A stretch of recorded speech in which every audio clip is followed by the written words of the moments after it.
Morning Swati. Good morning. Akshay sir, જ્યારે Bijal practice માટે નથી આવતી તો જઈને એની કમ્પ્લેન કરવાની શું જરૂર હતી? કેમ, તને ટેન્શન થઈ ગયું? ટેન્શનની વાત નથી. એન્ડ એનીવે, તમે મને પ્રોમિસ કર્યું છે કે આ વખતે ઇન્ટર સ્ટેટ ટુર્નામેન્ટમાં તો હું જ જઈશ. તો પછી સામેથી જઈને એની કમ્પ્લેન કરવાની શું જરૂર હતી? એટલે જ જો તું બીજલને હરાવીને ઇન્ટર સ્ટેટમાં જઈશ ને તો તને રમવાની અને જીતવાની મજા આવશે. ને જો હું મને હરાવી દીધી તો? એવું નહીં થાય, કારણ કે બીજલને કેવી રીતે હરાવીને મને બરાબર ખબર છે. આજો વાંચ હેડલાઇન.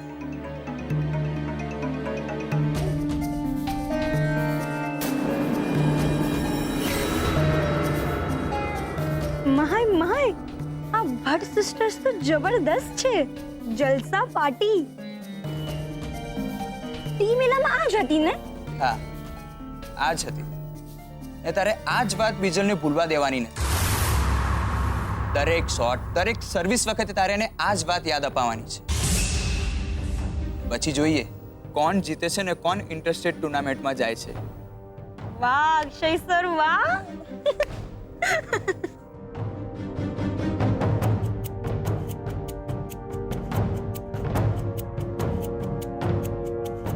સારું, રેડી છું. રેડી તો હું પણ છું.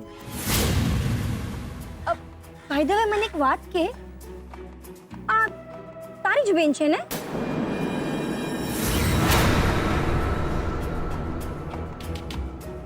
હા, પણ આજે છપાયું છે એ ખોટું છે. આપણે ગેમમાં ધ્યાન આપીએ. શ્યોર.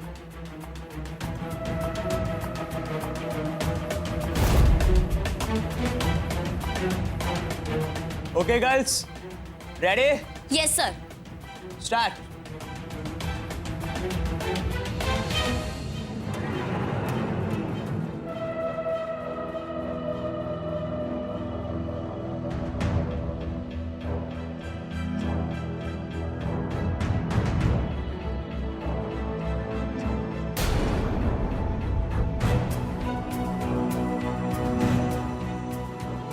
શું થયું બીજલ? પેપરમાં તો તારી બેનની સ્પીડના વિશે ઘણું બધું લખ્યું છે. એની સ્પીડ જોઈને ક્યાંક તારી સ્પીડ તો ઘટી નથી ગઈ ને? સ્વાતિ, મેં કહ્યું ને એ બધું ખોટું છે. એમ જોઈએ. બાકી આજે આખા તાપી નગરમાં સૌથી વધારે ન્યૂઝપેપર વેચાયા છે એવું મેં સાંભળ્યું છે.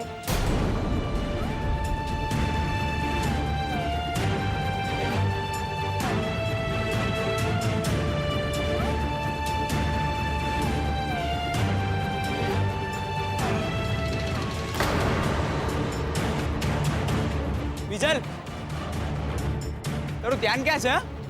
રમવું છે કે રિઝાઇન કરવું છે? પણ સર, આ સ્વાતિ જુઓ ને, એ મારા પર પર્સનલ કમેન્ટ કરી મને ડિસ્ટ્રેક્ટ કરી રહી છે. એમ તો સ્વાતિ કન્ટિન્યુ રાખ. જોઈએ આપણી બીજલ કેટલી ચેમ્પ છે.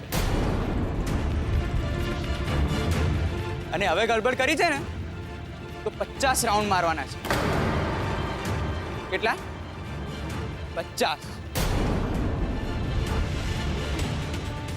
કન્ટિન્યુ.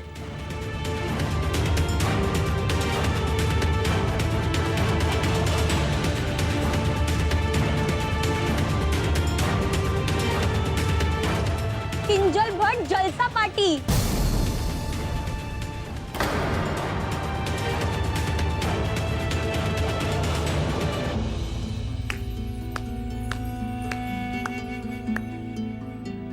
વેલ પ્લેડ સ્વાતિ.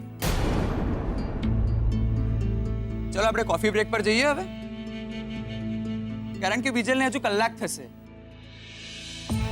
અને 50 રાઉન્ડ મારવાના છે. ઓહ, ચાલ આપણે જઈએ. કન્ટિન્યુ. 50.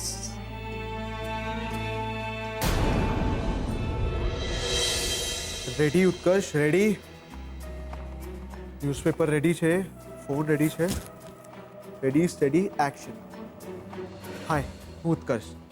આ ડાયરી નંબર 2 છે. આજે ન્યૂઝપેપરમાં હેડલાઇન વાંચી, કિંજલની બદનામી કરતી.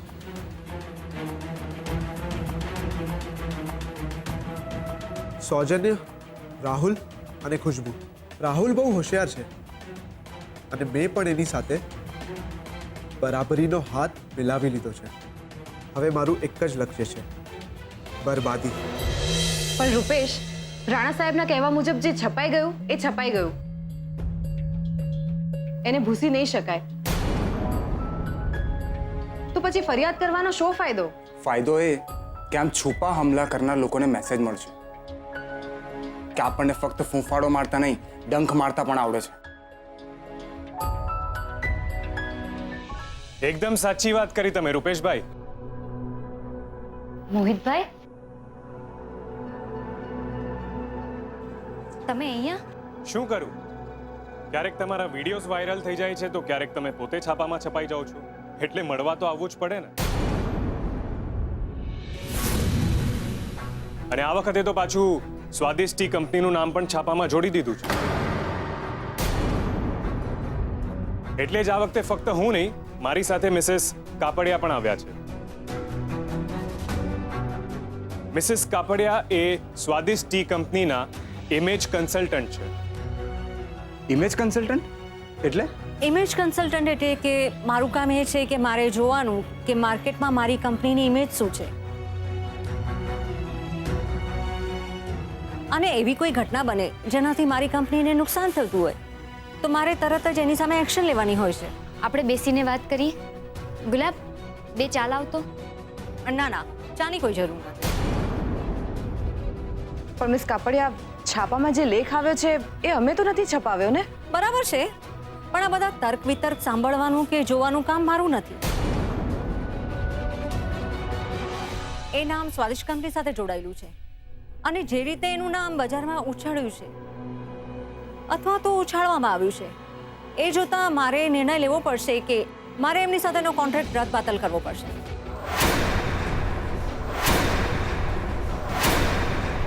પણ છાપામાં જે કંઈ પણ છપાયું છે એ બધું સાચું નથી. મારો વિશ્વાસ કરો મોહિતભાઈ, તમે તો મને ઓળખો છો ને? ઓળખું છું, અને સુશાંતે જે પણ કંઈ કર્યું એની મને જાણ પણ છે. તમારા પપ્પા મારા ઘરે આવ્યા હતા સુશાંતને શોધતા, અને એટલે જ મિસિસ કાપડિયા કોઈ પણ એક્શન લે એ પહેલા હું તમારી પાસે વાત કરવા માટે લઈ આવ્યો છું. પણ ફાઇનલ નિર્ણય તો મિસિસ કાપડિયાનો જ રહેશે. સો મિસિસ કાપડિયા, તમે તમારી રીતે પૂછપરછ કરી શકો છો.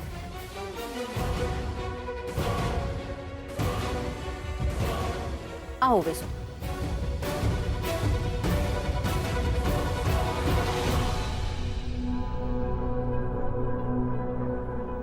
જો મારે તમને સૌથી પહેલા એ કહેવાનું છે કે મારો પોતાનો અંગત નિર્ણય એવો છે કે આ કોન્ટ્રાક્ટને રદ-બાતલ કરવો. અને બીજી વાત, હું તમને જે કોઈ પણ સવાલ પૂછું છું એના તમારે સાચા અને વિસ્તારપૂર્વકના જવાબ આપવા પડશે, કિંજલ. અને છેલ્લી વાત, આ બધું સાંભળ્યા પછી જરૂરી નથી કે હું મારો નિર્ણય બદલી નાખું. હું તમારી બધી વાત કમિટી સુધી પહોંચાડી દઈશ.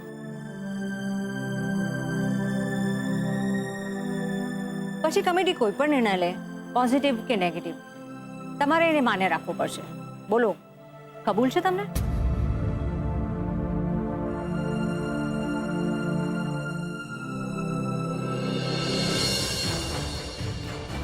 હા.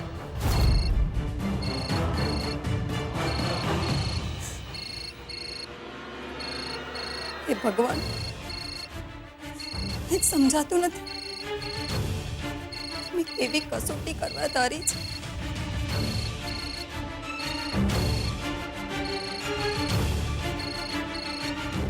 હીરા, હા, અરે ફોન ઉપાડને, ઘંટડી ક્યારની વાગી રહી છે.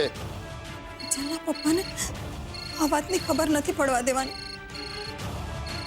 પણ જો આમ ને આમ ફોન આવતા રહેશે એમનાથી આ વાત કઈ રીતે છુપાવીશ?